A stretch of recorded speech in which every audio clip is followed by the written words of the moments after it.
Hi friends, எல்லாருக்கும் வணக்கம். எல்லாம் எப்படி இருக்கீங்க? இன்றைக்கி நம்ம வெள்ளை சுண்டல் வச்சு ஒரு சிம்பிளான ஒரு கிரேவி எப்படி பண்ணுறதுன்னு பார்க்கலாம். ஹோட்டல் ஸ்டைலில் வீட்டில் இருக்கிற பொருளை வச்சு ஒரு கிரேவி எப்படி பண்ணலான்னு நம்ம இப்போ பார்க்கலாம் வாங்க. அதுக்கு பெரிய சைஸ் பெரிய வெங்காயம் 2 கட் பண்ணி எடுத்து வச்சுருக்கேன். அதே போல் 2 பெரிய சைஸ் தக்காளி எடுத்து வச்சுருக்கேன். 1 கப் ஊற வச்சு முதல் நாளே ஊற வச்சுருந்து இன்றைக்கி வேக வச்சு எடுத்து 1 கப் சுண்டல் எடுத்து வச்சுருக்கேன். வாங்க இப்போ நம்ம எப்படி செய்யறதுன்னு பார்க்கலாம்.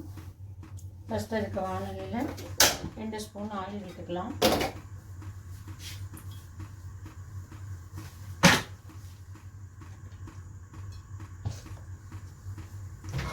ரெண்டு ஸ்பூன் ஆயில் விட்டுருக்கேன். நான் ஒரு 4 முந்திரி எடுத்திருக்கேன். இது ஆப்ஷனல் தான், வேணும்னா போட்டுக்கலாம், இல்லை தேவையில்லைன்னா விட்டுடலாம்.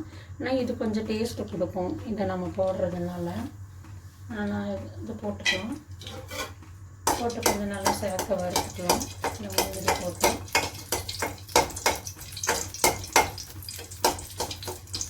நல்லா சேர்ந்து வரட்டும். முந்திரி சேர்ந்து வந்ததுக்கப்புறம் இப்போ நம்ம ஆனியனை போடலாம்.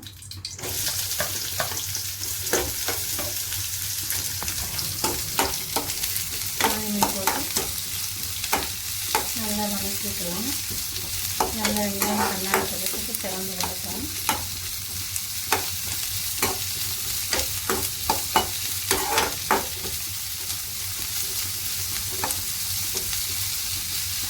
நல்லா ஆனியன் சிறந்து வர வரைக்கும் வேக வைக்கணும்.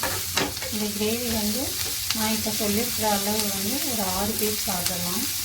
சப்பாத்திக்கெல்லாம் ரொம்ப டேஸ்ட்டாக இருக்கும். இது அப்படியே நம்ம இந்த பன்னீர் பட்டர் மசாலா செய்கிற மாதிரி இருக்கும். இந்த டேஸ்ட்டு உங்களுக்கு இது ட்ரை பண்ணி பாருங்கள்.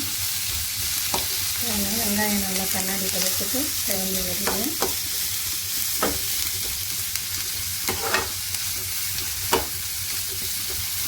நல்லா இப்படி சிறந்து வரட்டும்.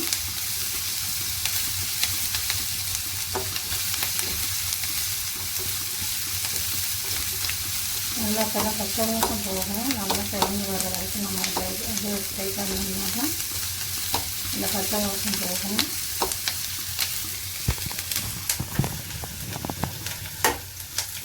இப்போ இந்த தக்காளியும் இது கூட போட்டுக்கலாம். இப்போ பாருங்கள், இந்த ஆனியனும் தக்காளியும் நல்லா வதங்கி வந்துடுச்சு. இப்போ நம்ம இதை எடுத்து ஆற வச்சு பேஸ்ட் பண்ணிட்டு வந்துடலாம். இப்போ நம்ம இதை அரைச்சி எடுத்துகிட்டு வந்தாச்சு. நம்ம இதெல்லாம் தக்காளி இந்த ஆனியன் எல்லாம் போட்டு எல்லாம் ஆட்டி எடுத்துகிட்டு வந்தாச்சு. இப்போ நம்ம அடுத்து என்ன பண்ணுறதுன்னு பார்க்கலாம். இப்போ அடுப்பில் ஒரு வானலி வச்சுட்டு இப்போ 2 ஸ்பூன் ஆயில் விடலாம். நெய் இருந்தால் கொஞ்சம் விட்டுக்கலாம். நல்லா டேஸ்ட்டாக இருக்கும். இதுவும் ஆப்ஷனல் தான், வேணும்னு போட்டுக்கலாம். இல்லைன்னா நான் ஒரு 1/4 டீஸ்பூன் போடுறேன். தேவைப்பட்டால் போட்டுக்கலாம், இல்லைன்னா விட்டுறலாம். போதும். நான் ஒரு 1/2 ஆனியன் பெருசாக கட் பண்ணி எடுத்துருக்கேன். இது போட்டு நல்லா மீடியம் ஃப்ளேமில் வச்சுட்டு நல்லா வதக்கி விடலாம். ஆனியன்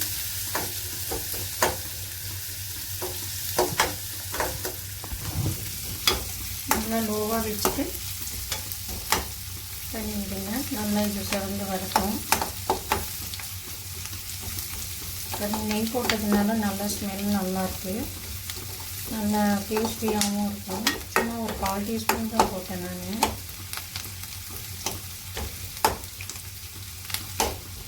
கொஞ்சம் கூட அடுப்பை கொஞ்சம் எக்ஸ்ட்ரா வச்சுக்கலாம்.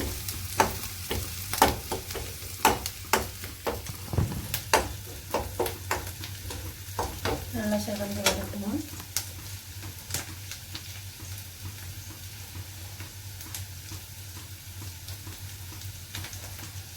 இப்போ நாம் அரைச்சிட்டு வந்திருக்கிற இந்த விழுதுகளை போட்டலாம்.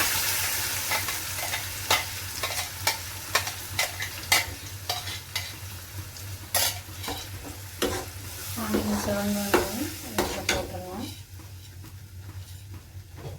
இந்த சுண்டல் வேக வச்சுருக்கோம் இல்லையா, அந்த தண்ணி கொஞ்சம் நான் எடுத்து வச்சுருக்கேன்.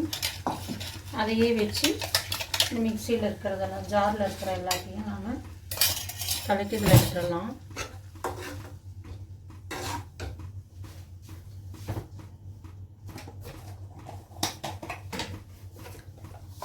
இப்போ கரம் மசாலா, ஒரு ஸ்பூன் கரம் மசாலா போடுறேன்.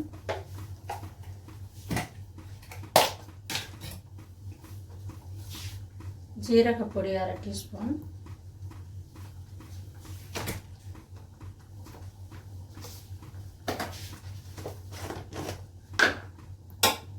மல்லித்தூள் 1/4 டீஸ்பூனு,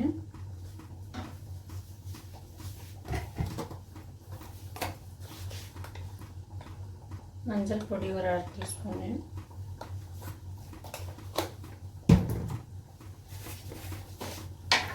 காஷ்மீரி சில்லி வந்து ஒரு 1/2 ஸ்பூன் போடுறேன். நல்லா கலந்து விட்டுறலாம். நம்ம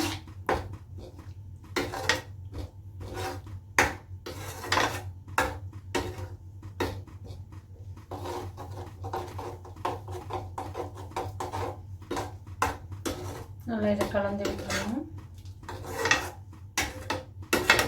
நமக்கு இதுவே வந்து காரம் கொஞ்சம் நிறையா தான் இருக்கும். கரம் மசாலா, சில்லி பவுடர் எல்லாம் போட்டிருக்கிறதுனால எக்ஸ்ட்ரா காரம் வேணும் அப்படிங்கிறப்ப நம்ம தனி மிளகாய் தூள் போட்டுக்கலாம். ஒரு 1/2 டீஸ்பூன் போட்டுக்கலாம். எக்ஸ்ட்ரா காரம் தேவைப்படுறேன்னு நான் கொஞ்சம் எக்ஸ்ட்ரா காரம் வேணும்னு போட்டிருக்கேன்.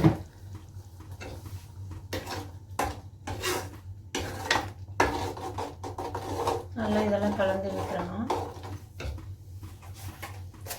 கொஞ்சம் போல் உப்பு போட்டுடலாம்.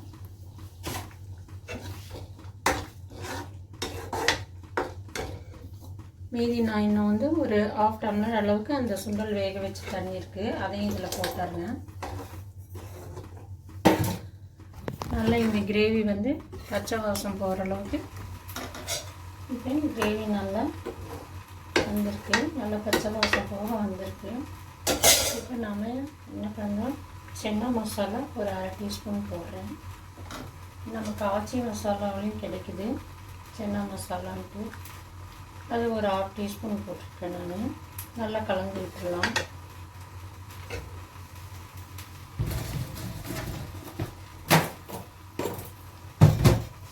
அதுக்கப்புறம் கஸ்தூரி மேத்தி அது கொஞ்சம் கலந்து விட்டுடலாம். இதில் இது வந்து நல்லா டேஸ்ட் கொடுக்கும்.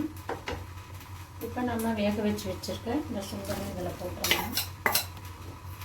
போட்டு எல்லாம் கலந்து விட்டுடலாம்.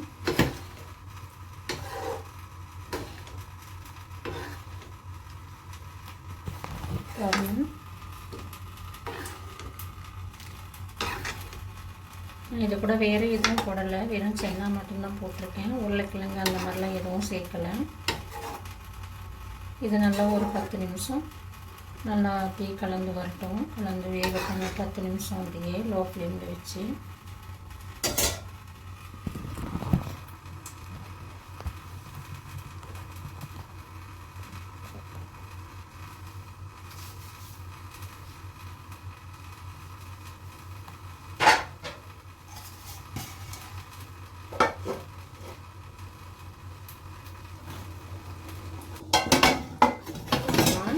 இருக்குன்ட்டு நல்லா கிரேவி நல்லா இதாக வந்திருக்கு பாருங்கள்.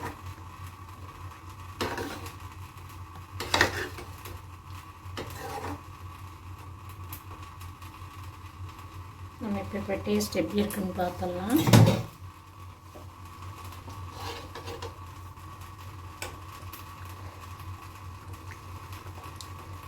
டேஸ்ட் ரொம்ப சூப்பராக இருக்குது.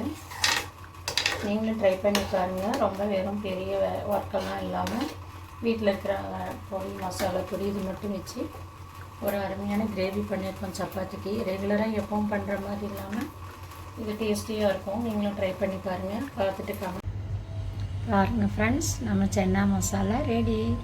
சப்பாத்தியோடு நம்ம சாப்பிட்றதுக்கு கிரேவி ரெடி ஆகிடுச்சு. நீங்கள் ட்ரை பண்ணுங்கள். ஓகே.